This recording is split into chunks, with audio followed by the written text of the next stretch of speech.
ભાવનગરથી એક મોટા સમાચાર સામે આવી રહ્યા છે। શહેરના કુમુદવાડી વિસ્તારમાં આવેલા હીરાના કારખાનાના પાર્કિંગ એક વ્યક્તિનો મૃતદેહ મળી આવ્યો છે। ઘટનાની જાણ થતા આસપાસના લોકોએ પોલીસને જાણ કરતા પોલીસે ઘટના સ્થળે આવીને મૃતદેહનો કબજો મેળવી લીધો છે।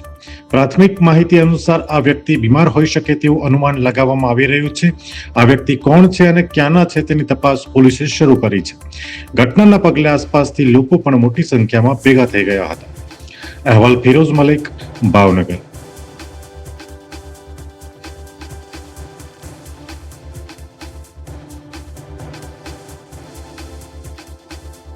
અમે તમને આપીશું પળે પળના સમાચાર। જો તમે અમારા નિર્ભય માર્ગ ન્યૂઝ ચેનલને સબસ્ક્રાઇબ કર્યું નથી તો અત્યારે જ નીચે આપેલા આઇકોન બટન પર ક્લિક કરીને સબસ્ક્રાઇબ કરો અને શેર કરવાનું ભૂલશો નહીં।